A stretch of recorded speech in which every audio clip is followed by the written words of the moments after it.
You know, Suki, it would be so fine to see your face at my door.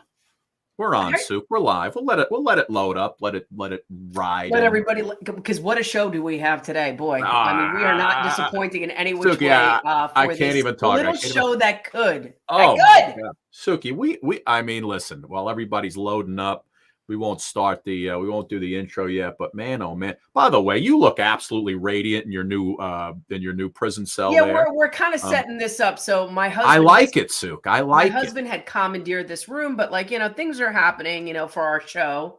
And And I gotta everybody's get out of the kitchen. I yeah, just everybody. gotta get out Hey, of you the know what? I kitchen. like my women in the kitchen, Suki. You know what I'm saying? It's You know what? So that was cool for what it was. And you know what? When the kids were like at home and I could keep an eye and do my job, it yeah. all worked well. But now let's try and up the ante a little bit. Yeah, So Suk. we're I gonna think. try and situate this room Listen, in a different way. the lighting is nice and even. I think I need to come by, give you a brick wall and a Caddyshack poster, and we're off and running, and you're set to go in the background. Yeah, Eric was saying maybe just put up a screen or something like that and just make it happen. Yeah, no, it's good. The lighting's good. You don't have the light coming in from the Put the from logo in the backyard. TV, Yeah. Listen, my Put a wheels are light. already turning, Suk. I can see the room. I like it. I like it. Looks like you're on house arrest, but it's fine. It'll It kind work. of looks like I'm in house arrest right now, but we'll try and warm it up as it goes along. We'll decorate. Oh man, coming off Thanksgiving It's week, just a reason to Suki. go to Home Goods. It's a woman's happy place. Oh baby, I'm coming by with some stuff. My bowling trophies we could put in the back. By the way, Philly- can we just you're a huge Fleetwood Mac fan, right? Yes, I know. I know. The beautiful Everybody's Christine McVie passed away, and just Christine want to McVie. say, wow, thanks for Yeah. the music, thanks for the good times, thanks for everything. And you know who passed away today? Gaylord Who? Perry, who I know you were a big fan of. You know the name Gaylord Perry, right? Yeah. The pitcher Gaylord Perry. Yeah, he passed away today. Christine McVie from Fleetwood Mac. Tell and me it's just lies, tell me sweet sweet little She lie. wrote so many songs for Fleetwood Mac. Oh my God, it's unbelievable. But yeah, it's just people are dropping like flies. But it's not dropping, Suk, this show.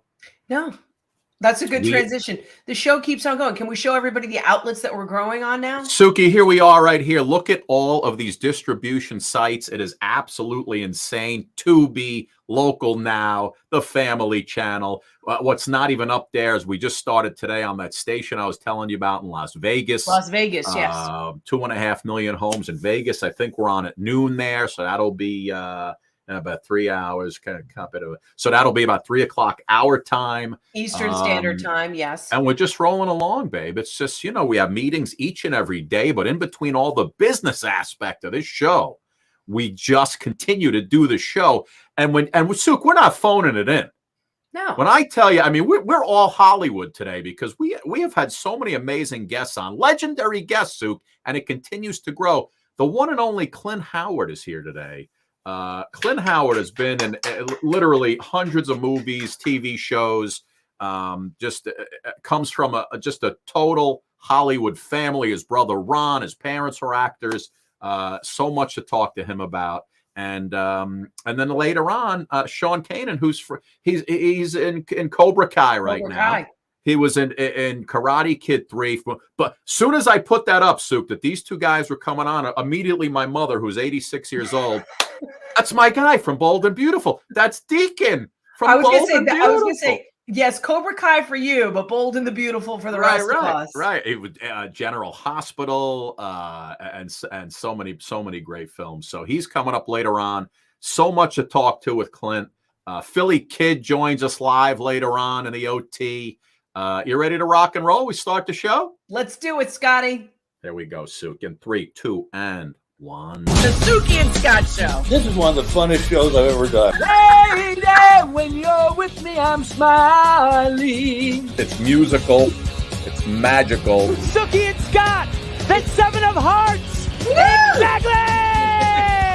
What she said. This is a sexy show. Someone's getting some action. Now, these larger-than-life personalities are on an exciting new journey as they bring you The Suki and Scott Show. You guys nailed it. You're great. You ask great questions. You listen. I answered you because I have respect for you guys, and it was a question respectfully put. The Suki and Scott Show is your one-stop destination for humor. You like De Niro and Cape Fear. Counselor! Entertainment. Jesse's girl. Wonderful. Can you paint with all the colors of the wind? And optimism. You guys have such amazing energy. Ultraviolet light, it gets in there and it just fights the kung flu, is that right? Okay. Let's laugh together. I love him. The Suki and Scott Show. That's the best intro for a show I maybe have ever seen. Really? Your intro is fantastic. A gathering of angels appeared upon my head, Suki. They Why are you sang to me this song of hope because I just saw Dennis DeYoung in the intro. Oh, yes. I was like, why are we going to Sticks? Why are we going Come Sticks? sail away, come sail away. What's up, everybody? Welcome back to the show. Hope everybody had a great Thanksgiving. We continue to roll along. If you're saying to yourself, hey, I just flipped the show on here on Facebook Live, and Suki, where's the kitchen? I know, everybody. Yeah, I know you're wondering where the background is. I might go back to it depending on how things are going, or we might stay here. I think it looks my husband good. I think yelling it at looks me is good. like, We have to dress up the background. The lighting is perfect. Your face, your skin looks good. radiant. Oh, good. Sue. My old face looks good. Good. Yeah. Good. And we just need to, we give you a little personality in the background. That's all, you know. We're getting there. We're getting there, my friend. Yeah, we're getting there. Listen, it's all about the guest, Suki. It's not about us. It's about It's not the guest. about us, but whereas we're trying to build it and make it a little bit bolder. Hey, Scotty, the expansion of the Suki and Scott continues every day. Oh, Suk, it's unbelievable. And, I was just happened to be walking through Times Square the other day, and here it is, the Suki and Scott Show billboard, still flying high, Suki, above Times Square. And it just continues to grow. We take meetings every day, big Hollywood movie stars every day. And Especially today. Yeah. Oh, my God. What a show today, Sue. Clint Howard is with us. You know Clint Howard. He's been in hundreds of movies and TV shows. Apollo 13. The Water Boy. I mean, the list goes on and on. He's been in Star Trek back in the day. When he was 2 years old, he was on the Andy Griffith Show with his brother Ron. Mm-hmm. Yeah, a couple of appearances there. General Ben. I mean, he's done it all. We got some great things to talk to him about. And then Sean Kanan's coming on a little later on. Of course, Karate Kid, Cobra. Have you watched Cobra Kai yet, Suk, or no? I watched the first 2 seasons. Yeah. So you haven't seen him in season 5 yet. I haven't gotten there yet. Sean Kanan's in season 5. And of course, even more well known as Deacon from Bold and the Beautiful. I know the women are getting all, chills on their arms. And he's, he's a good looking dude. And Sean's coming up a little later on. He's got a book out. Clint and his brother Ron Howard have a book out. Mm-hmm. So it's just going to be a lot of fun today. But listen, we keep rolling along. We're into December already. And the holidays are. Hey, the stretchy pants are on. The stretchy pants are on. And we're just going to continue the season of stretchy pants. I mean, oh my God, it's just the way it is. Are you still in? We're heading into 2023. I was just having this moment. 2023. 2023. You and I, we started this little hobby back in 2020. So February for us will be 3 years, over 350 shows. And Suk, one of these days, someone's going to smarten up, and we're going to be on broadcast network television. That's all I can tell you. That is my Nostradamus-like prediction for this particular program. So that's all I could tell you. Clint's here. Clint Howard's in the green room. He's a very busy man, Suk. I don't want to keep him waiting. But again, he's had such a prolific career, and he keeps on going. He's been in so many movies that he starred in, movies that you may not have even known he was in. Classics. Cult classics. Classics. Horror films, you name it. He's been in it. Let me give you a little bit of Clint Howard. Ice Cream Man, one of my favorites, putting the body parts in the ice cream. Here's Clint, and then we're going to bring him in on the other side. Take a look.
Amazing. There he is, ladies and gentlemen.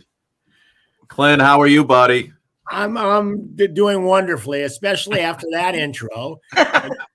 You took a pretty deep dive when you dug up the dentist part 2. Oh, I love the dentist part 2. Man, Clint, I hate the dentist, and I remember the debt with I just lost his name. Who? Corbin Burnson, and just that scene with you. I went back, I was looking at, I'm like, oh, geez, it was just awful.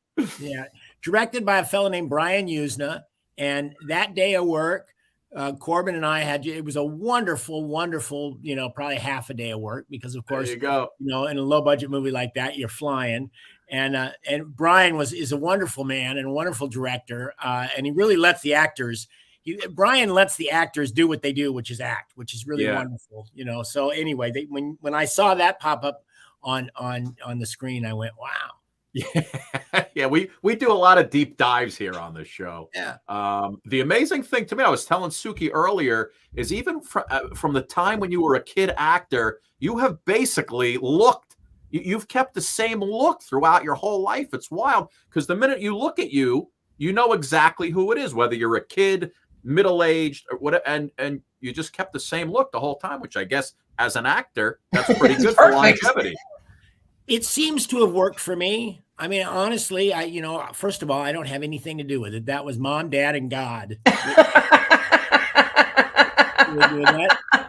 And I've avoided things that have taken a lot of facial reconstruction or anything like that. I obviously haven't had a lot of surgery to enhance or augment. I figured out a few years ago, Clint Howard didn't need a lot of augmentation. So anyway, I just, I'm blessed. I'm really blessed. And, as I certainly have, I look more like Baylock every day. I hope you relish it as much as I. What a character, Baylock. I mean, that's like a cult classic as well, too. I mean, come on. You've had the privilege of playing so many people and so many characters that are, I don't know. I was talking about the Ice Cream Man because I introduced the Ice Cream Man to my son this Halloween. I said, you want to see a good movie that's going to get you? He's like, yeah, Mom, I want to see one. I was like, this is what we used to watch when we were young. And he absolutely loved it. What do you think about some of the movies that you've been in that have tentacles till to this day because they are cult classics? Well, it's mind-boggling. And I have never, even today, even now as a 63-year-old man, I mean, I don't think about something and project out about how it's going to be playing in 20 years. Ice Cream Man, which, by the way, Norman Epstein, the director, and I, we are retooling. We are doing another Ice Cream Man. We've decided we're gonna make another Ice Cream Man. Yes. I love it. It's not a sequel. It's not what it is it's me. We're creating a character where I'm going to play this kind of old, tired, angry Ice Cream Man. We have a couple in our blocks, couple of them.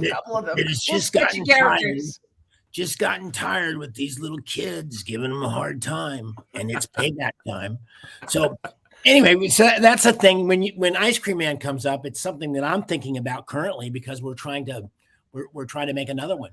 But as all the work that I did, both as a kid and then in the early days of my adult career, to think that movies would have legs, I just didn't think that way. Listen, as an actor, I idolized my dad. Idolized is not really the word. I watched him and I learned from him. And my dad was absolutely a brilliant, brilliant dude. And I loved him and I still love him. And he was a working actor. It really is all about the work. It's all about preparing. It's all about doing the job and kick it in the ass, as Dad used to say. Kick it in the ass. Yes, I like and it was so, you take it job by job. And I remember the jobs I did as a child, the ones that are iconic, like Star Trek. To me, I was excited because it was a science fiction show. I didn't know much about it because it had it hadn't been on the air yet. I was one of the first episodes that they actually filmed. Yeah. But I was excited because it was science fiction. I thought it was cool, but I didn't think it was going to have any long-term, a long-term effect. Another thing, I wrote a little quick story about that. When in about 1976, I believe, probably 76, I might be off a year or so, I auditioned for Star Wars. Oh, wow. My brother, I auditioned for Luke Skywalker. Wow. Mark Hamill and I are about the same age. Okay. And Ron had worked with George Lucas on American Graffiti, so they knew who I was. One of my favorite movies, by the way. American Graffiti was a great picture. Love that movie. George, brilliant guy. But now in this instance, I'm preparing to go in for this adult role. I'm excited. I mean, I'm still a kid in high school, but I'm getting a chance to read for an adult role. And I go into the room, and first of all, Francis Coppola, who was friends with George, and they he was in the room, and I was blown away because, of course, I knew who Francis was, and I saw other people in the room, and I didn't see George. George was hidden behind a big chair, a big leather chair. George, not a very big guy, and he was obscured by this chair, and he spun around in this chair, and he looked at me, and he went, "Commander Baylock, Corbomite maneuver." And I said, in my mind, I'm thinking, George, get a freaking life. He was like one of the original Star Trek geeks. That's so great. This was before syndication. This was before DVD and, of course, before videotape. But yet, for whatever reason, that episode of Star Trek, the Corbomite maneuver, where I played that 600-year-old alien who was going toe-to-toe intellectually with Captain Kirk. It just, like George said, he goes, it was his favorite episode. I've had dozens and dozens, maybe more than that, of people that have looked me in the eye and said, it's my favorite episode. Wow. And, at the time when I was trying to get that job, which of course, obviously I didn't get, but it really threw me off because you see, when I was 16 or 17 years old trying to get an adult role, the last thing I wanted was somebody to recall something I did when I was a baby. Right. It's only been recently that I have understood the impact that my work in television and film has had. Yeah, no, it's amazing. I mean, like Austin Powers. I mean, there's so many of them. Yeah. Clint, but back, I was reading your bio, and I mean, literally at 2 years old, and you're not going to remember this except from what you look at on video, on the Andy Griffith Show. And Ron was on there as Opie already. When you look, obviously you couldn't know what the hell was going on at the time, but when you look back at that, I mean, that's one of the most iconic, shows on TV, especially when we were growing up. And you literally have been in this business since you're 2 years old. It's wild. Well, technically speaking, coming up in probably about 2 weeks, it will mark my 61st year as a professional actor. Because I worked in December of 1961. Wow. And in fact, it was that image right there. That's the first thing I ever did. Wow, look at you. episode of the Andy Griffith Show. And of course, listen, I love that show. That shit's a well-written show. The humor, Don, Andy, Ron, all the Ernest T. Bass. It was just a brilliantly done show. And I just was very fortunate to have been the little guy there in the right spot, and there was a director named Bob Sweeney who saw me, because once in a while I would go down to the set and play. My dad would be off working on something, and my mom would have to watch Ron. And of course, no babysitters, I would come along, and Bob Sweeney took one look at me and said, I got an idea. I think we can do a cute little bit. And I did a bit on that first episode, and I think I ended up doing 5 or 6 other episodes. And the peanut butter and jelly sandwich that I would hand people, offer my peanut butter and jelly sandwich, became the staple of Leon. Now, Leon never said anything, and I have no memories of working on the show. Wow. Here's one that I've kind of figured out of it. I have memories of telling the stories. But my memories actually of really working in the business don't really kick off until I'm about 5 or 6 years old. Yeah, probably right around the General Ben days. Yeah, well, I remember Gentle Ben pretty well. I remember bits and pieces of working on Star Trek. Wow. But that Gentle Ben was, first of all, a very memorable show for a kid from Burbank to fly to Florida and get to play with a big 650-pound bear. That's and great. they didn't inflate that figure. Bruno was the money bear. Bruno was a huge animal. And, so of course it's memorable to me. It was memorable with all the animals and the environment. I was down there with my dad because my dad, Rance Howard, was working on the show, as Dennis Weaver's sidekick. So I was batching it with him. I was batching it with my dad down in Florida for a couple of years and just had a blast. It was wonderful. Yeah. What was it like writing that book? I mean, Scotty just popped it up, The Boys. A family memoir, a Hollywood and in Hollywood and a family. What was that like to team up with your brother to come up with these memories, these stories, these thoughts, and just, what did you learn from the process of putting it all on paper? Well, first of all, it reminded me how grateful I should be, and I am, having lived this extraordinary life. Yeah. It is. And my brother is an awesome dude. He's, he may be a Hall of Fame film director, but he's actually a better Big Brother than he's a film director. Oh, I love you for saying that. And after Dad passed away, which Ron and I both tried to get Dad to write a book, because man, the wealth of knowledge that he had, both just being around in the business. I think he was like 1,800 in Screen Actors Guild.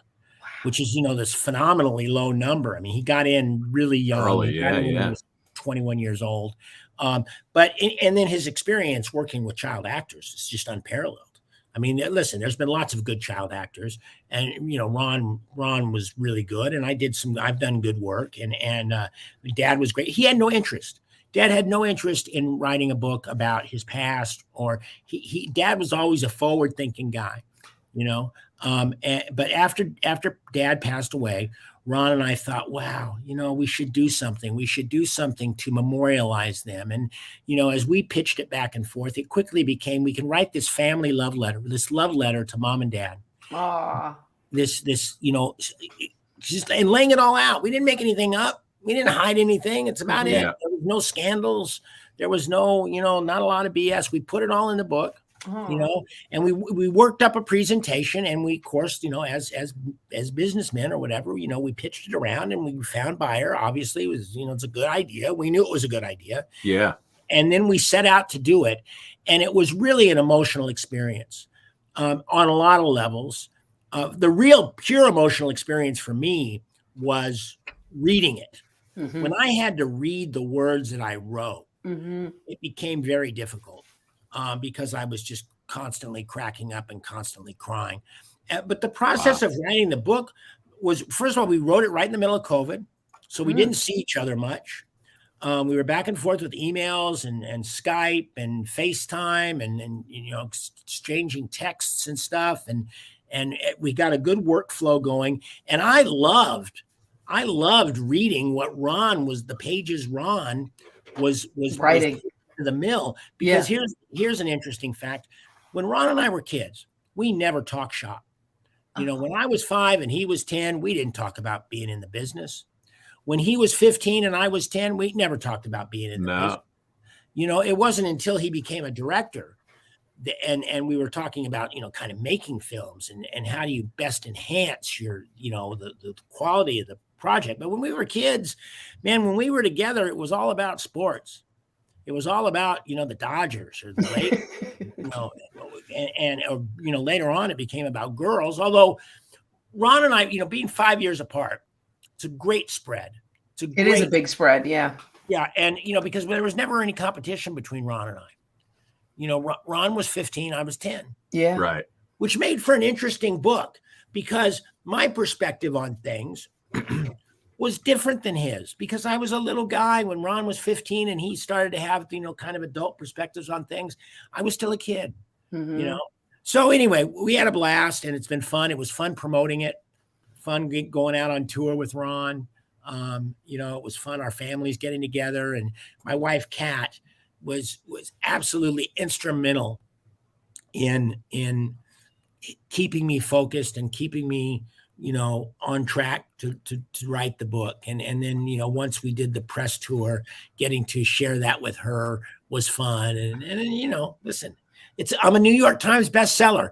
That is something no one can ever take away from me. Can't take it away from you. I am a New York Times bestseller. New York Times bestseller. And listen, when one of my favorite Seinfeld episodes is this one. Oh, yes. When these two guys are in the cop car, they throw you up against the car and they throw you in. I mean, it's just, you just play this is you, man. That's your character as you sit next to these two guys. Just a whacked out character. Well, but yet, you know what? It's a team effort. Oh, yeah. With every piece of work that you see on film, it's a team effort. Those guys, they were so good. And Larry Charles, the guy that directed that episode, it was so good. The writing was so good. It just felt awesome. And, in fact, when I go and do personal appearances at autograph shows or, horror conventions or something, I have a Seinfeld photo that a lot of people want me to sign. And of course I have to put on the photo, Ann Landers sucks.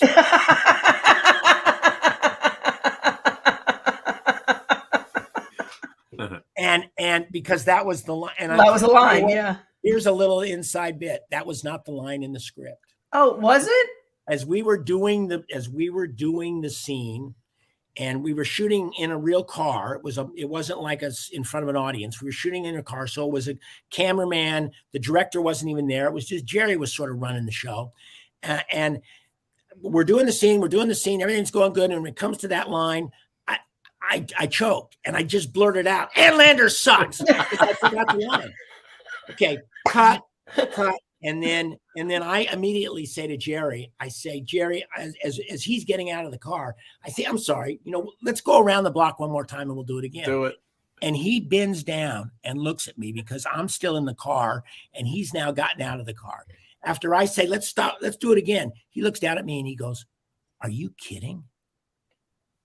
Because he knew how good it was. It was brilliant. He knew how the rhythm landed just perfectly. So anyway, again, listen, at times, like on these shows and various things, it's like, I'm getting credit. And yeah, I have something to do with my work. However, in this business, it really is a team effort. It's about the writing. It's about the directing. It's about your acting partners. It even is about the wardrobe and the makeup. So I'm part of a collective thing that I really appreciate. Yeah, you used to do. I know when you were younger, you had this like a rock group called, was it Kempster, right? Kempster. Something like that. Are you still into music and performing? Or you guys, is that no more? Oh no. Well, first of all, I love music. I mean, the first time I heard David Bowie and Lou Reed, I just absolutely my mouth dropped open and I went, my God, people can do that. People can actually put words to music like that and have it affect me like that. So I've always been a huge fan of music. I did the Kempsters from like 1981 to 1983 or 84. We only were on for, we played a lot of LA clubs, right? Open for a lot of punk acts. We were very active for those years. And yeah, I was the front man. I wrote the words, and a dear friend of mine, Scott Green, wrote the music, and we had a great band. And we actually have a little CD that I personally made and put it out there, and it's available for purchase. I love it. It's called No Brains at All, because that was our signature song. Our signature song was No Brains at All. Well, hold on. Let me show Suki and our audience a little bit of you guys in action. Take a look. Chased from the lines, beat up after school, made such a fool, ain't even cool, caught in a jam, he'll never know the worst, he's a left-handed boy. Right-handed world. He's a left-handed boy. God, I love it. Yeah. Clint, let me hear. I know you were singing along. Let me hear a little a cappella. Left-handed boy in a right-handed world. Go ahead. Chased from the lines, beat up after school, made such a fool. Ain't even cool. Caught in a jam. He'll never know the worst. He's a left-handed boy in a right-handed world. Love it. Nice, man. Nice. That You is got so me funny. to do something I vowed I would never ever See? That's what we do here on this fine program. And listen, we've been talking about these hundreds of movies and TV shows that you've been in. So we've come to the point of the show. We're about to play a quick round of Clint Howard movie madness. And what we're going to do, Clint, is we're going to take 5 movies. I'm going to give you the synopsis of those movies. You tell me the name of the movie that you starred in. Okay, you've been in so many. We like to see if you remember them all. All right, we've had people on Lou So many Gossett credits. Jr. with just credits up the yin yang, and some people can't remember all the movies they've done. It's wild. So for example, I'll give you this one, and I'll read this. I'll read the synopsis as it reads on IMDb, and you tell want me me what. to finish? Do you want me to finish having you read the synopsis, or do you want me to just chime in? Oh, they're short. Just They're like, the name. they're like Just 3 yeah. seconds. They're 3 seconds. So here's the first one, for example. Children alert the police to a disturbed vendor who blends human parts into his frozen contractions. Oh, that's Ice Cream Man. Yeah. That would be the Ice Cream Man, which we're looking for a reboot coming up very soon. So you're 1 for 1. Here's the next one. When a homeless Chihuahua is adopted by a wealthy elderly woman, he protects her fortune. Yes, look at you. There's Ping. That's the right answer. Look at you right there. Judge Reinhold and Shirley Jones. I like it. I Wow. like it. Look at that. Here we go. We meant this is easy. A doctor leaves a mental institution working on mouths. Oh, the dentist. Dentist part 2, my friend. I need part 2. I got it. Here we go. Bullied by classmates, a pudgy Evil military. Speak. Look at you. Look my at you. evil You have an amazing memory. And here's the last one. You ready? Okay. An uncool high schooler forms his own group to beat the local hot band. What is the name of that movie? I think I can probably remember that because I wrote it. It's called Cotton Candy. Yes, indeed, my friend. Cotton Candy. Look at you, huh? Yeah. Did you get that song from the Kepsters in there? No, Right well, no, hand? Cotton Candy. Cotton Candy, honestly, was one of the reasons why I decided I was going to take a whack at doing music, and because I felt like that music came up a little short. It was a little TV. It was a little poppy. Although I still hum some of the songs from Cotton Candy. They were catchy. The fellow that did the music was a guy named Joe Renzetti, who previously had won an Academy Award for the Buddy Holly story. Oh, wow. Oh, really? Nice. So he did the music. But yeah, no, I worked in Cotton Candy. My brother and I wrote Cotton Candy. And then, I acted in it. Ron directed it. We had a wonderful time. And then afterwards, at that time, I ended up being about 20 years old. And I bought a house. And my best friend, Scott Green, moved in. Of course, he was going to be my roommate. And we didn't have anything. We didn't have any furniture. It made the living room was an ideal place to set up musical equipment because we didn't have any furniture. And of course, then the house became the Burbank Youth Center, and a lot of junior debauchery went on there for a few years. The fond memories of the Kempsters, Clint Howard and the Kempsters. What was the biggest lesson you learned from your father, and then you think you and your brother took away? Well, boy. Suki, there were literally hundreds of lessons. First of all, one huge lesson is be prepared. Suit up and show up being prepared. One simple thing that is, show up having had lunch, having had breakfast. When you show up to work as an actor, don't show up expecting to go through the craft service line or go to the Roach Coach and eat. You show up ready to work. And here's another thing is you must be good at 5:30 in the afternoon or at 9:30 at night. Anybody can be an actor when they're fresh at 8 o'clock in the morning, but you got to realize that, they're paying you, you're a pro, and you got to be good all day long. And I remember that lesson. I have to remind myself of that lesson because everybody gets tired. Mm-hmm. You know, five cups of coffee and a pollo loco. No offense to a pollo loco, but 5 cups of coffee and a bad second meal. And who really wants to really kick it? I love it. But yet, you my job as an actor is to be as good after that 5th cup of coffee and that lousy meal as I was. And I feel bad now because I mentioned El Pollo Loco, which I eat at a lot. I love Pollo Loco. I do too, but it's just that it is a traditional second meal in show business. You either get I didn't know that. Or Pollo Loco. Yeah. I love it. Clint, real quick. I'm gonna get sued. I'm gonna get sued. Pollo Loco. Clint, before we go, top of mind, first thing that comes to mind, favorite movie you've ever done? Apollo 13. Apollo 13. Wow. Getting to be in that movie, what the movie ended up becoming. Yeah. And then getting to be in it, getting to be around Ed Harris, getting to be around those technical advisors, guys that actually, Dave Scott, one of our technical advisors, was the first man to drive on the moon. And to be able to sit and talk with him, was an all-time experience. And also, just on top of that, the movie is really absolutely brilliant. It's a classic.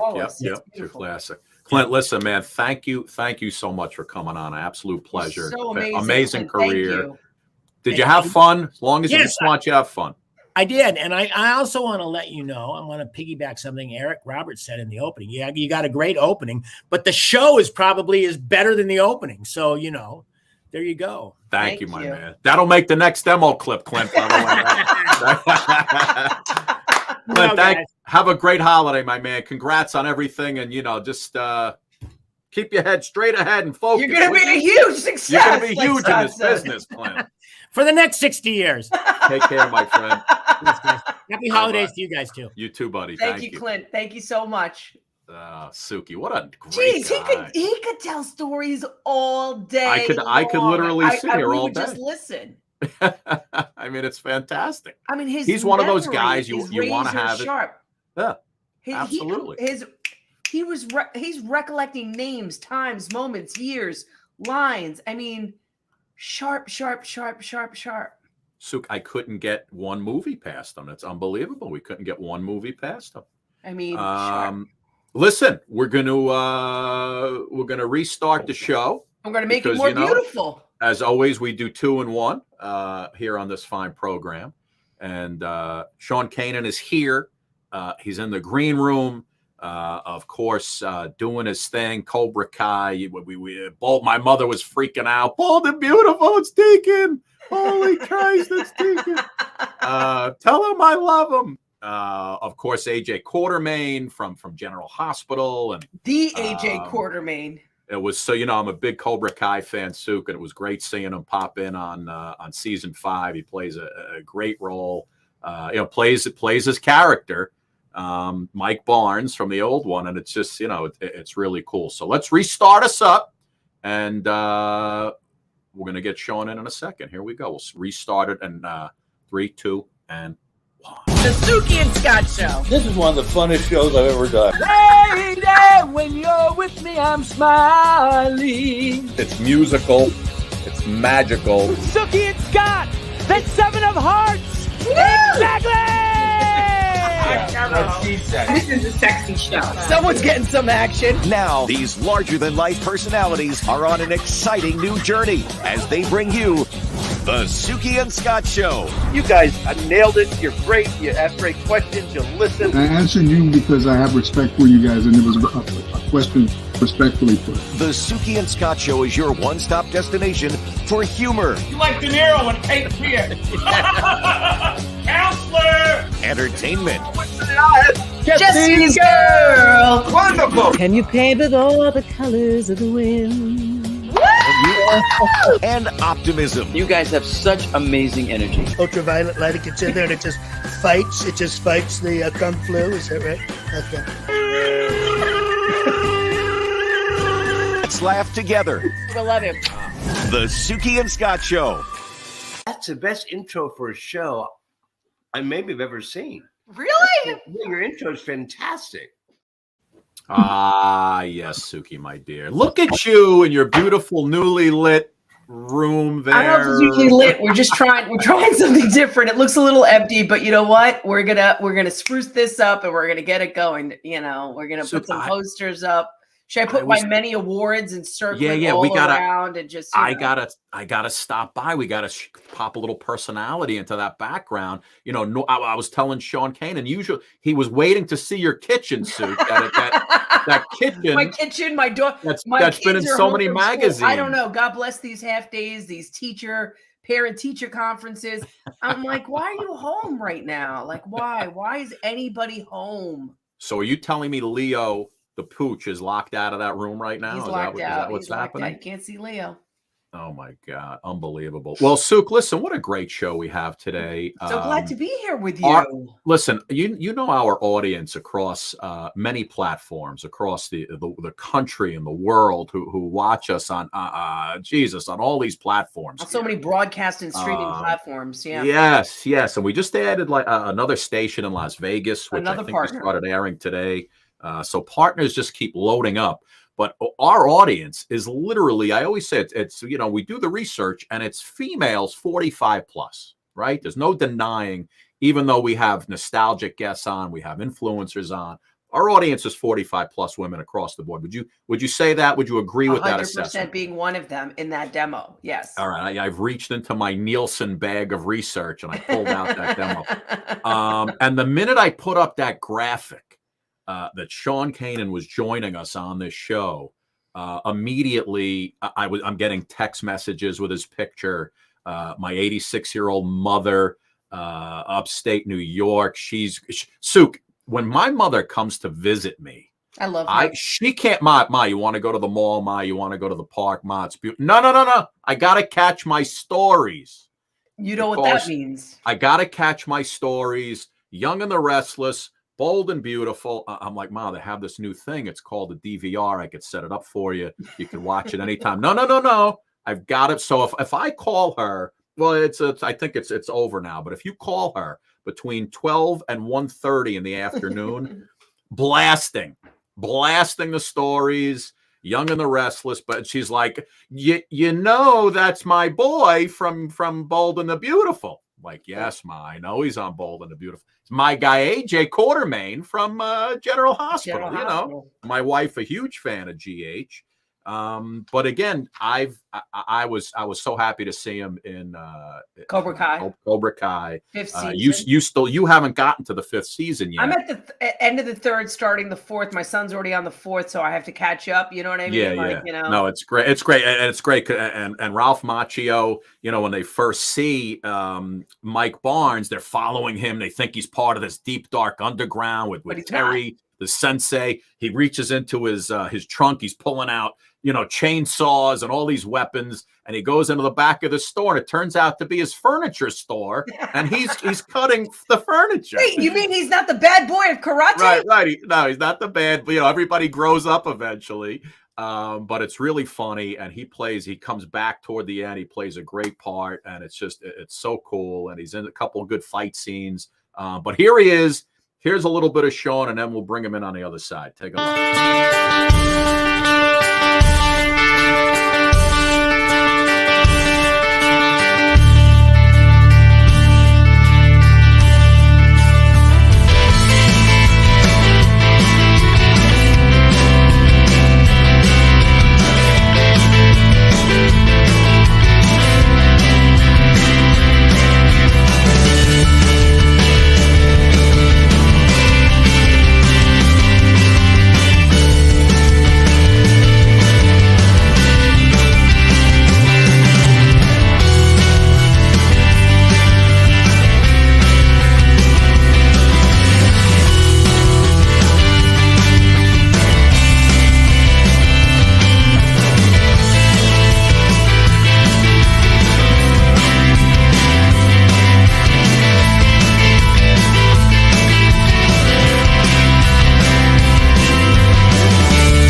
There he is, ladies and gentlemen.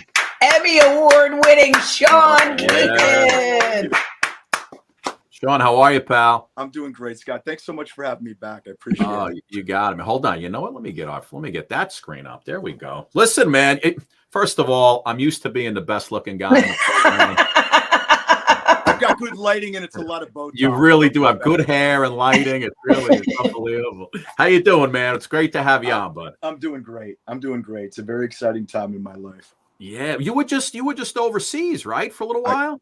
I was. We just got back from an epic trip that started in Dubai. Oh, wow. And then we went to Milan and Rome and Naples and Paris, London, and back. And so I'm. How long were you away for? That sounds incredible. We were gone for I think 16 or 17 days. Beautiful. Was that a Cobra Kai trip? You know, it was a mixture of some work and some a family vacation.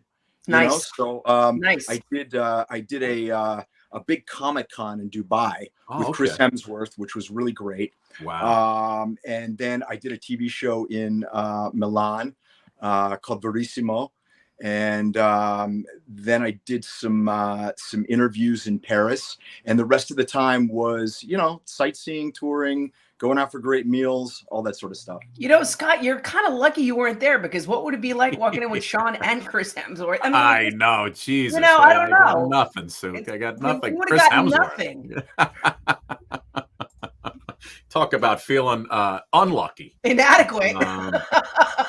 Anyway, Sean, listen, man, let's work backwards. Okay. The Cobra Kai, I remember it was years ago, right? Cobra Kai started as this little YouTube thing, right? That Ralph Macchio and William, what's William's last name? I just lost Zabka. it. William Zabka. Those guys kind of produced, and it was like, hey, check out this show on YouTube. Yeah. Let's see how people react to it, and then we'll see if we could get it picked up. Amazing. And sure enough, 5 seasons later, this thing is a worldwide phenomenon. It's become a juggernaut, and I'll tell you, I'm really fortunate, because a lot of times when you join a show, once it's in its well-established 5th year, sometimes the show starts to become a little redundant, and that's simply not the case with Cobra Kai. But also, I really lucked out, because coming on in the 5th season, now it's already on Netflix. It's worldwide distribution, so it kind of worked out better for me to come on later than sooner. Yeah, and when you see how big it's becoming, as a guy who was in, as a younger kid in the Karate Kids, when you see how big, are you kind of sitting there, you call your agent, hey, see if can I get on this show? Sure. How does that work? Do you approach them? Do they call you? How does that work? Well, I mean, look, they knew that I wanted to be a part of it. I mean, it wasn't a big secret, and I feel like I was kind of waiting on the bench for the coach to send me into the big game. Right. And, I do remember, I spoke with Josh Held. And he said, we're not bringing Mike Barnes on for season 4. And I was obviously disappointed. Yeah. But when season 5 rolled around, I was like, come on, man, it's got to be season 5. And, I of course got the call to go do it. And it was really an incredible experience for me. Is it crazy to think of the franchise opening up? I mean, like 1988, 1989, and now we're in 2022, and it's like another iteration, another generation getting to like experience what we did with you and Ralph, and like just that whole feeling of good and bad and like winning, and I don't know. We learned so many lessons through that movie. Right. I think one of the things that the big 3, the creators of the show, have done that is so brilliant and so difficult to do is that they have straddled 2 different age demographics. You've got the guys like us, Scott, that remember it for nostalgia, because we saw it when it first came out. Yeah, absolutely. And I don't know about you, but I still got one foot firmly entrenched in the 80s. We're in there, bro. We're in there. A lot like Johnny Lawrence. And then you've got the kids. So many of these kids didn't even know that that Cobra Kai came from source material from these films. And here's what's interesting. It really, the show effectively functions as a magnet, because in a time when kids are usually so engrossed in the devices and all that sort of stuff, to get them to come out and watch something presumably with their parents, it's kind of like a unifying element to it, which I think is really important. Yeah. It actually it made me and my son actually watch Karate Kid all over again Yep. together. One and two, and I said, "This is Mr. Miyagi. Like this is who he is. Like Yeah. The guy they're talking about, right? Yeah, it was experiential. Yeah. And it's fun. And I have a 21-year-old daughter. I have a 12-year-old daughter, and we're all watching the show. And then out of nowhere, when my 12-year-old kid has girlfriends over, they're like, "Oh, we're watching the Karate Kid movie. We wanted to see, Johnny and all these everybody." It's just it's fantastic. It really is. It's I mean, it's not easy to write to appeal to two different age demographics. You laugh at different things. You have different pop cultural references and things like that, and they have completely succeeded in doing that. And that's part of the genius of the show. So when the writers said they were going to bring you on, did you have any creative input as to where you saw your character, like where you thought he should be right now, or I'm so humbled by the fact that Hayden couldn't be there, but John Hurwitz and Josh Held were so gracious, and they had a Zoom call with me. And I just said to them, guys, I would never be so presumptuous as to tell you guys how to do your show.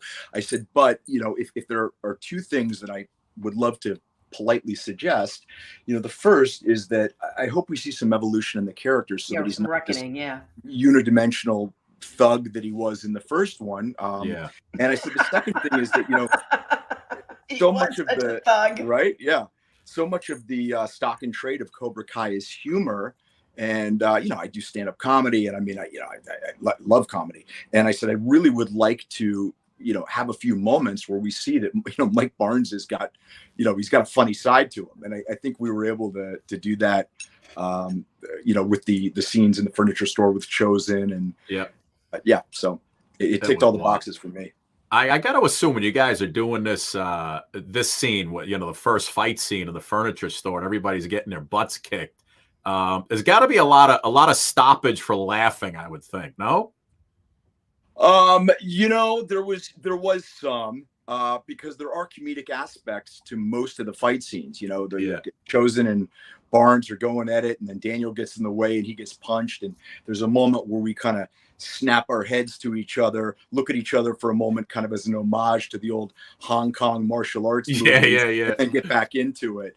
And look, I've known Yuji I've known Yuji for more than 25 years. Obviously, I've known Ralph since probably 88, and I've known Billy even longer. And, it was the first time I'd ever had the opportunity to work with Yuji. And, in that scene in episode 10, when it's me, Yuji, Billy, and Ralph, man, it just flowed, it was so much fun to film that scene, and I think it kind of permeated through when you watch it. The one where you're driving the limo. When I'm driving the limo, and I just sorry, so Billy. No, don't ruin it. It's fine. But I gotta imagine what you could say on Netflix is so much different than what you can say on your other. They I had a little bit of a potty mouth in the show. Argument takes life. I love it, man. And out of the show, you have this new book called Way of the Cobra. Welcome. Is that Kumite? Is that pronounced Kumite?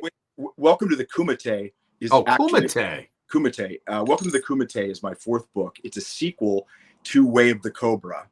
Way of the Cobra was incredibly successful. We're on our third printing now, and it's been critically acclaimed, and it's a motivational self-help book. It's the philosophies and strategy that I've used in my life to achieve some of my success, to overcome some significant obstacles. And the structure of the book in Way of the Cobra, as is in Welcome to the Kumite, is that I'm the sensei and you're a student in my dojo. Cobra is an acronym. What's it stand for? It stands for characters. It stands for character, optimization, balance, respect, and abundance. It's funny. I stumbled on the first word, and I'll tell you why. I speak Italian, and I was doing interviews in Italy the whole time about the book, and so I'm used to saying carattere, which is character, saying it in Italian. So I was thinking in Italian for a second. And Welcome to the Kumite picks up where Way the Cobra left off. Kumite is a modality for training in traditional martial arts, but it also refers to an epic fight. And the metaphor for Welcome to the Kumite is conquer your greatest opponent, which of course is yourself. Yeah. And what does this require? Well, it requires a symbolic, metaphoric death. In other words, every day you're extinguishing the person that you were yesterday so that you can be reborn as a better version of yourself than the day before. And it's a constant and perpetual cycle of doing that to constantly improve yourself. And the idea is, you're preparing for the Kumite, the epic battle, and that epic battle is indeed with yourself. Oh my Wow, God, all right. amazing. Look, I just learned something new. I learned Absolutely. something new too. And speaking of Italy and Kumite and battles, I believe that's you on the Italian version of Dancing with the Stars, right? Ballando con le Stelle. Yes, that is me. that was an amazing experience. No American version? I could see you on that show, man. Listen, if they call and they want my 2 left feet on the show, I'm happy to. So, Sean, how do you speak Italian fluently? May I ask? So, one of the few smart things that I've done in my life was when I realized how popular Bold and the Beautiful was in Italy. It's a top show in Italy. I said, if I can learn to speak Italian, maybe I can open up having this whole sort of second career in Europe. And so I just really diligently studied private lessons, classes. I still study. Wow. Now when I go to Italy, I'm able to do my interviews in Italian, and I did this show Verissimo in Italian. And are they surprised at how you've thrown yourself into this language, the culture, in terms of really communicating with them on their level, in their natural language? Yeah, it makes a big difference. It really does. And also my ability to speak Italian opens up the possibility of me, working in Italian productions. Oh my gosh, that's amazing. So that's been really exciting. So now I've been studying Mandarin for 2 years, and that's so I can embarrass myself in 2 languages. And listen, we'll talk about the soaps, Deacon and General Hospital, AJ Quartermain on General. You go back to some of these shots, man, and look at you and Steve Burton. Look at this, the acid wash jeans. Yeah, I mean, look, it's all coming back, Sean. It's all coming back. Look at that, huh? I mean, it's unbelievable. And of course, Steve Burton, Jason, huge character on that show. And I mean, look at you guys, right? It's just, it's so funny to see. And then, you got you and we've had Maurice has been on the show, just a fantastic guest. And, yes, he is. He's a great guy. He's a good friend. Yeah. And you just, even though he killed me. Yeah, you're right. He's the one. He knocked you off, right? He took you out of that show, and it's just so great. But do people mostly associate you, like when they recognize you on the street? Deacon? Is it Deacon? Is it Cobra Kai? What are they seeing more right now? I would say it's kind of a toss up between Mike. It's a toss up between the 3. It really is. It's funny. My wife pointed something out to me, and I hadn't realized it, and I hope this doesn't sound like I'm humble bragging, but she said, you realize that you're a part of the #1 show in the world, Cobra Kai, and a part of the #1 daytime show in the world, Bold and the Beautiful. And I was like, wow, when you put it like that, I mean, I've been, one thing I've done really well in my career is grab the coattails of things that are much bigger than me. You know what I mean? Yeah.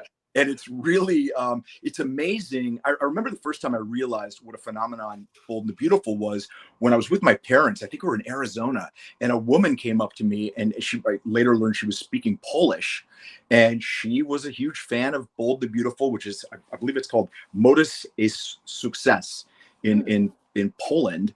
And, it's in like 40 countries. And then, of course, Cobra Kai is probably in 60 or 70 countries. Yeah. So it's wild, man. It's wild. And now, when I know there's going to be a season 6, are you? Well, they haven't announced it yet. But I thought they said they were coming back for a 6. No, did they announce? I've been out of the country for 3 weeks, so I don't think they have. Okay, all right. But I read some statistic that Cobra Kai had eclipsed 2 billion minutes of viewing, viewership. So I mean, I would be very surprised if it doesn't come back for season 6. And also, how great is Martin Cove on that show? I mean, he was great in the old movie, and he's great now.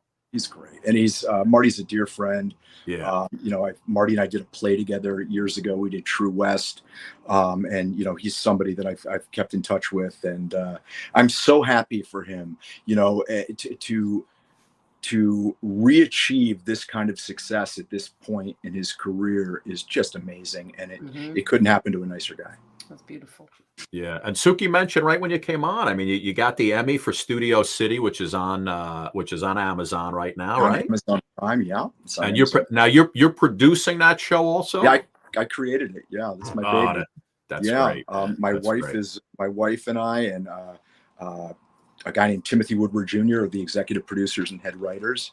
Wow. And it's just been a phenomenal experience. And we are in the process now of cutting a deal that's going to take it worldwide to multiple platforms. And it's taken me over 15 years to get that show made. And it really is kind of a testament to, you know, don't take no for an answer. Just keep grinding, and dreams can come true. All we keep saying is all we need is one yes. That's what we feel about this show, Sean. Yeah, you know, and listen, keep doing it because you'll get it. Yeah. Just keep grinding. Just need the one yes. And I also noticed that we have a fellow who we became very friendly with because he's been on the show a few times with his movies. Shane Stanley.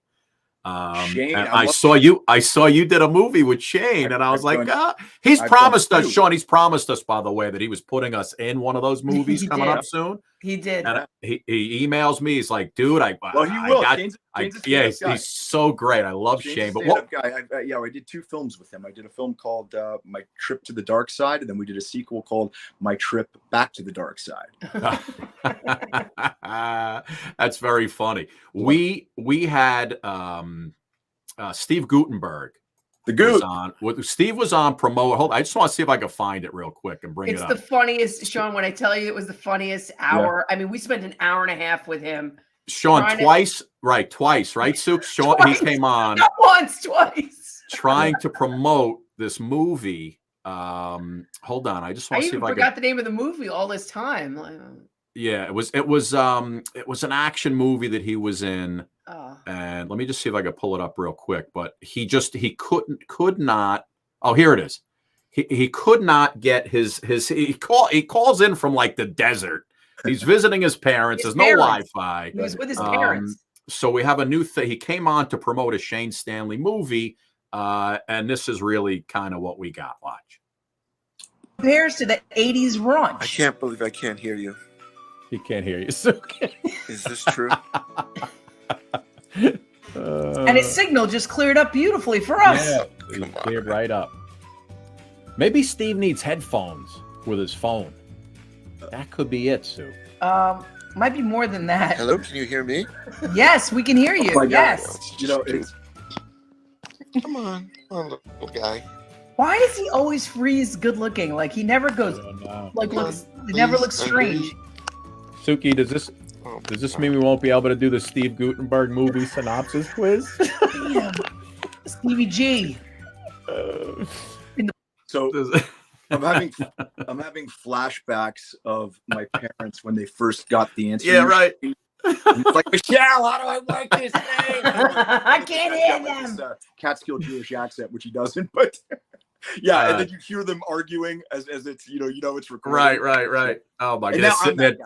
Now I'm that guy because you try I'm not real tech savvy. My wife is like my IT guy. It's amazing. Has to bail me out. Yeah, she's great. I love it, man. Well, Sean, listen, thank you so much for coming on, bud. Absolute pleasure. Thank you so much. I really appreciate it. And if I can do one gratuitous plug. Absolutely, man. Please pick up my new book, Welcome to the Kumite. The only place it's available right now is at wayofthecobra.com. It will be available on Amazon, but not for a couple months. And Way of the Cobra is available on Amazon. So please pick it up. You won't be sorry. And coming up on December. Just to tell everybody is once again, like life lessons, how to get beyond yourself. You're kind of the guru, right? A sensei. Well, yeah. And I have a great event coming up at the Barnes & Noble at the Grove in Los Angeles, Saturday, December 10th. Love that. Yeah, it's a fantastic one. It's their flagship store, Saturday, December 10th at 3 p.m. It's free and open to the public. Lots of celebrity surprise guests, including Clint Howard, who, you know, that you guys have, you know, who That's I funny. was watching in the green room. Yeah. I could have just watched Clint singing for like an hour. Yeah. Oh, believe me, that Who clip knew? will go up. That'll be Love up, that that guy. clip. Love that. So guy. funny. But Sean, thank you so much man. for having me on, you guys. I really appreciate it. And I want to wish you all the best. And I hope we can do this again. Thank you, very Sean. much. Anytime, Okay. my man. You got it, buddy. Happy Take care. holidays. All right, guys. Bye-bye. All right, pal. Suk, just great.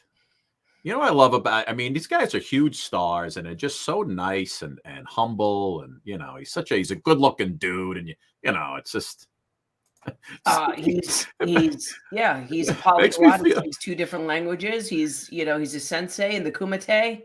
I love how he talks about, you know, just the fact that every day you got to aspire to be just a little bit better. Yeah. Speaking of Sensei and the Kumite, Suk. Hey! Yeah, I mean, I hate to, you know, come in after that guy. He's got the lean, perfect face, straight nose, head full Philly of, you know, kid. awesome hair, soap opera looks. But hey, you know, we all got our things, I guess. Philly, you know what though? He didn't work behind the scenes in Tulsa King, so And, you got that he's not going a for you. sniper. He's not a vet. He's not. He hasn't given back the way you have given back to society. No. So we all do our things differently, there, Philly baby. That's true. That's true. How you guys doing? We're good. Good Philly kid. Yeah, you had a good Thanksgiving. Yeah, awesome. You know, family was here, and you know, Christmas is coming up, so family's going to start coming. My sons are going to come back in from California here in a couple days, spend the holidays, and it's going to be nice. Beautiful. Suk, listen, I like the new room. I'm excited. We're gonna fix up If the you can back see the behind mess you. everywhere on the floor, it's kind of funny, but you We know. may have to get a new window shade, Yeah. you know, with our logo on it. We'll just Yeah, the maybe whole that might room be a will good just- place. Just put the window shade and just have a logo right there. That's it.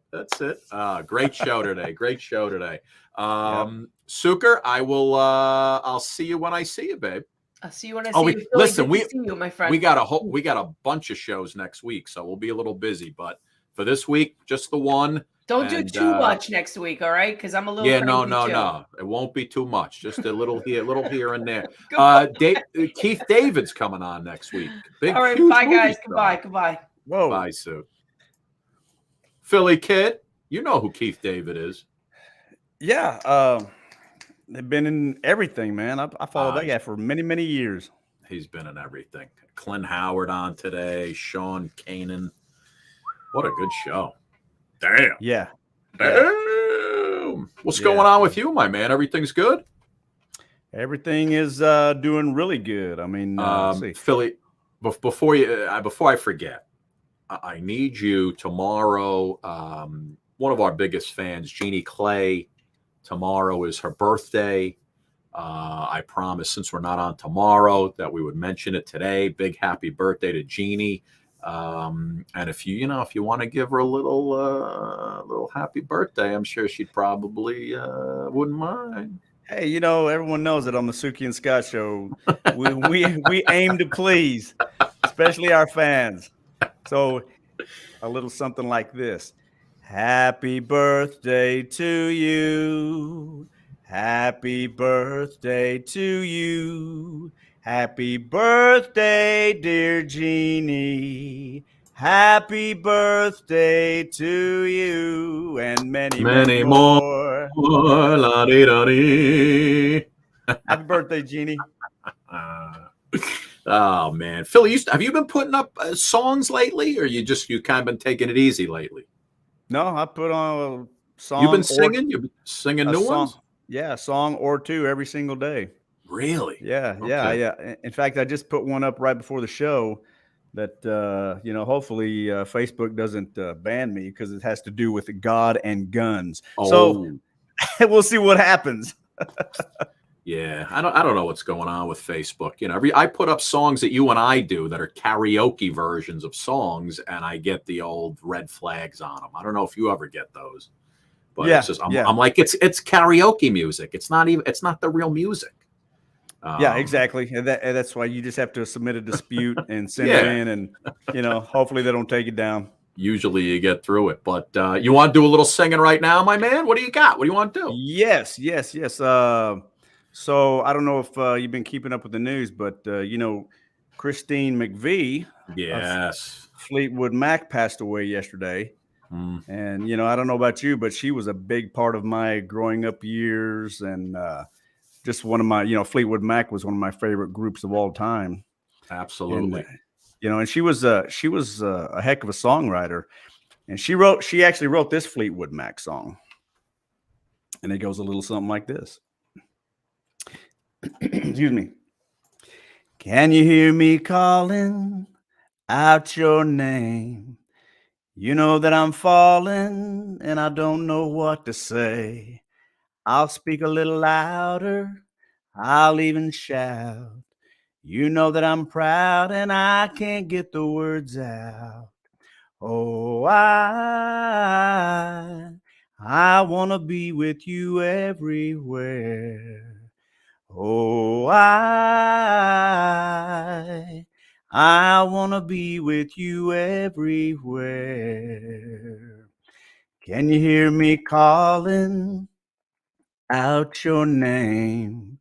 You know that I'm falling and I don't know what to say.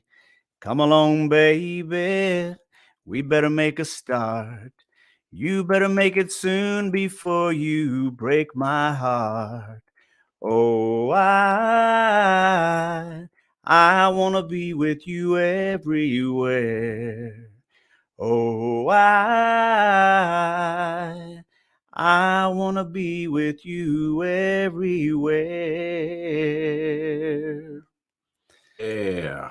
One of my favorite songs of all times. Oh my God. I mean, they have so many. What was the one? I just had one in my head and I just lost it. Give me a couple of names, Philly Kid. I just lost all my Fleetwood Mac. Just went right out of my disc. Rhiannon. Or Rhiannon. Or you could go your own way. Go your own way. You can call it another lonely day. You can go your own way. See what else I got. Yeah, man, they had some dreams. Fleetwood Mac. Didn't they lose? Did they lose somebody else from Fleetwood Mac recently, or is she the only one?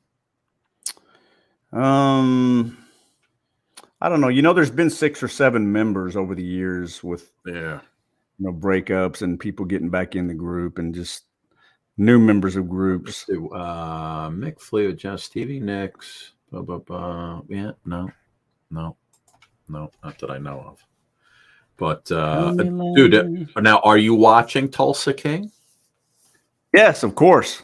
Pretty good, right? Getting good reviews. Oh my gosh. Yeah, it's really good. And how about Yellowstone? Yellowstone? Yeah, I'm on episode 3 of Yellowstone, and this year? Yes. Yeah, no, it's great. Yeah, no. I actually started all the way over. Episode 3 from the beginning. Episode 3 from the beginning. Oh, and, okay. People, you're gonna have to watch it, but I just can't make up my mind about John Dutton. I don't. He may be a good guy, but he. You got to see him this season as he's the governor of Montana. Oh wow! Yeah, I'm building up to that one. Yeah. He's so I know he loves his family, but everybody else, man, he's an SOB. Yeah, you don't want to be on his bad side or be in his way of something, because you may or may not live through the night. I don't. All the women love Rip. Oh yeah, they love Rip. Yeah. They love Beth. She's great in this next season too. She's really good. Yeah. I'm building up to. I'm gonna watch all of those. Oh man, it's great. And there's one other you have to watch if you didn't yet. White Lotus on HBO. Have you seen that yet?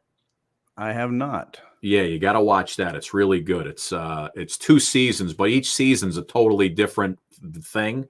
But season 1, you got to catch it. It takes place at this hotel, this resort in Hawaii, and all the guests, everybody's got their own crap going on, and it's quite entertaining. It's really good. And the guy who runs the hotel is a complete lunatic, and it's really good. It's funny. It's there's all kinds of dark stuff going on, and it's very good. Second season, yeah, they went over to Italy to another White Lotus, not as great, but the first one was really good. You got to check it out.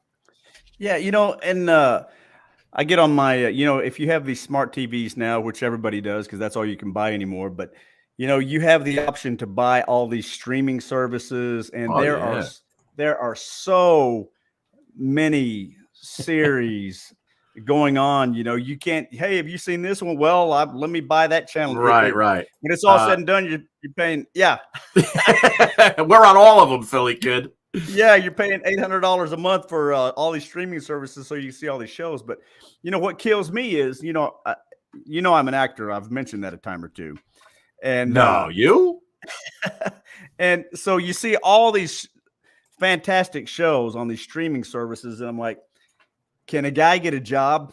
And right, there's so many jobs open. I mean, just anything. Let me open the door for Mr. Stallone as he walks into the the building. So yeah, it's watching all kinds of shows. Watching Tulsa King, Yellowstone. There's another one called Counterpart with J.K. Simmons. It actually came out a couple of years ago, which I'm finishing it up. It's a good one. J.K. Simmons. J.K. Simmons is the man. White Lotus, you got to check that one out. It's good. Okay, I will. I will look at it. You want to sing us home? Hey, listen, you'll be singing Christmas songs pretty soon, I think. Yeah. My wife has been after me. She said, "Hey, how come you're not posting Christmas songs?" I'm like, "Hey, the chief has spoken, so that's gonna be happening." It just turned December 1. Yeah. Hey, so anyway, this female singer who's been around forever, and she's a big one. Mm-hmm.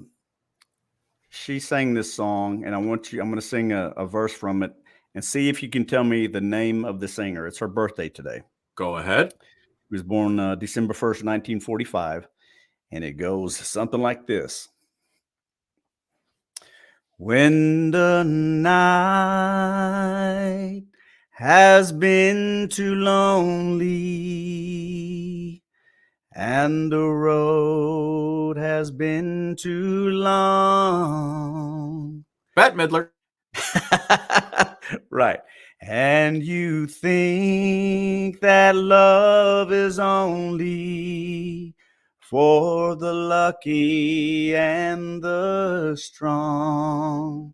Just remember in the winter, far beneath the bitter snows, lies the sea that with the sun's love in the spring. Scotty? Becomes the rose, and the night has been too lonely, and the wind has been too strong. I was gonna give you that hint, or did you ever know that you're my hero and everything I would like to be? I can fly higher than an eagle. Scotty? You are the wind beneath my wings. Did you ever know that you're my hero? I was the one with all the glory, while you were the one with all the strength. Only a face without a name. So I got another singer with a birthday today. Go ahead. December 1st, 1933. And it goes a little something like this. Go ahead. You'll never find as long as you live Blue Rolls, someone who loves you tender like I do. you'll never find. Ba, ba, No ba, da, da. matter where you search, someone who cares about you the way I do. Oh, I'm not bragging on myself, baby. Scotty. Keep going, Philly. Keep going. But I'm the one who loves you, and there's no one else. No one else. You'll never see. Do, do, do, do, do.